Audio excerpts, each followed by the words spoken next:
किस तरह का सहयोग समाज का मिल रहा है? देखिए, जब से भारतीय जनता पार्टी की सरकार बनी है तब से सभी महापुरुषों की जयंतियां सरकारी स्तर पर मनाने का काम करते हैं और इसी कड़ी के अंदर महाराजा अध्यक्ष प्रजापति की जयंती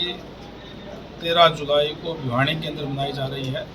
उसका निमंत्रण देने के लिए आज मेवात में आया हूँ और मुझे कई जिलों के अंदर जाने का मौका मिला है। लोगों के अंदर बड़ा भारी उत्साह जुनून है और इस बात के लिए पूरा समाज अपने आप को गौरवान्वित महसूस करता है कि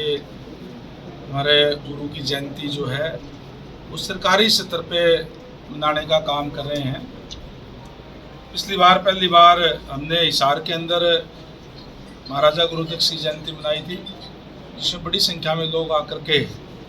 और एक अच्छा सम्मेलन, बहुत अच्छा सम्मेलन करने का काम किया था। इस बार मैं समझता हूं कि जिस तरीके का रिस्पांस है और जिस तरीके से आज भारतीय जनता पार्टी के साथ पूरा समाज लगा हुआ है, लोगों में जोश भी है और मैं समझता हूं कि बहुत बड़ी संख्या में आकर के भिवानी के अंदर जहां अपने इष्ट देव के चरणों के अंदर हाजिरी लगाने का काम करेंगे लोग, वहीं माननीय मुख्यमंत्री महोदय का धन्यवाद करेंगे। इस प्रोग्राम के अंदर हमारे यशस्वी मुख्यमंत्री नायब सैनी जी मुख्य अतिथि हैं। अनेक मंत्रीगण और विधायकगण और नेतागण वहाँ पहुँचेंगे और जिस तरीके से खासकर जो बैकवर्ड क्लास है या एससी के लोग हैं, उनको अगर कोई सम्मान मिला है तो भारतीय जनता पार्टी के राज में मिला है, क्योंकि उससे पहले चाहे कांग्रेस की सरकार रही हो, चाहे दूसरी पार्टियों की सरकार रही हो, हमेशा नौकरियां या तो पैसे से मिलती थी और या पॉलिटिकल सिफारिश से मिलती थी। खासकर प्रजापति समाज भी मोस्ट बैकवर्ड में आता है और जो मोस्ट बैकवर्ड के लोग हैं, एससी के लोग हैं, हाथ से काम करने वाले लोग हैं, मेहनतकश लोग हैं, इनके पास ना तो पैसा होता और ना ही पॉलिटिकल सिफारिश होती और इसके साथ बहुत अन्याय होता था। अन्याय इस तरीके से होता था क्योंकि अगर कोई भी वैकेंसीज मान लो BCA की निकली, 50 अगर वैकेंसी लेनी है तो 10, 15, 20 लेकर के नीचे यूँ लिख देते थे कि योग्य उम्मीदवार ना मिलने के कारण ये पद रिक्त छोड़ जाते हैं। जो मेहनतकश लोग हैं, जो जन्मजात स्किल्ड हैं, दक्षता जिनके खून के अंदर है, उन लोगों को पूर्ववर्ती सरकारों ने अयोग्य घोषित करने का काम किया।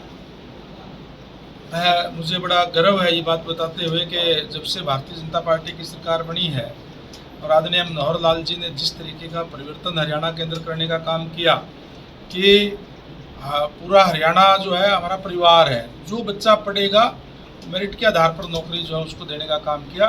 और आज जितनी भी नौकरियां रिजर्वेशन की निकलती है वो सारी की सारी भरी जा रही हैं। एक भी बैकलॉग नहीं रहता। ये नहीं है कि अब बच्चे पढ़ने लगे, बच्चे पहले भी पढ़ते थे, लेकिन इस तरीके की व्यवस्था देने का काम पूर्ववर्ती सरकारों ने नहीं किया, जिससे इनके साथ अन्याय होता था। तो मैं समझता हूँ कि बहुत बड़ी संख्या में मेवात से भी, यहाँ से भी समाज बड़ी संख्या के अंदर है और वहाँ जा कर के और उस सम्मेलन को भव्य सम्मेलन बनाने का काम करें कि ऐतिहासिक सम्मेलन मैं कह सकता हूँ कि भिवानी के अंदर 13 जुलाई को होगा, जिसमें बड़ी संख्या में लोग आएंगे। इसके साथ साथ आज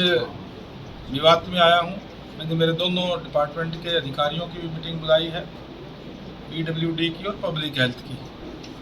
यहाँ हम पब्लिक हेल्थ से जो ज़्यादातर एरिया के अंदर रेन्यूएबल से वाटर सप्लाई करने का काम, देने का काम हम करते हैं और क्योंकि अभी मौसम भी बारिश का है, कोई सीवरेज की और की व्यवस्था दुरुस्त हो, कोई दिक्कत परेशानी ना आए, इसके लिए अधिकारियों से फीडबैक लेने के लिए भी मैं साथ में यहाँ आया हूँ। और हमने जो हमारा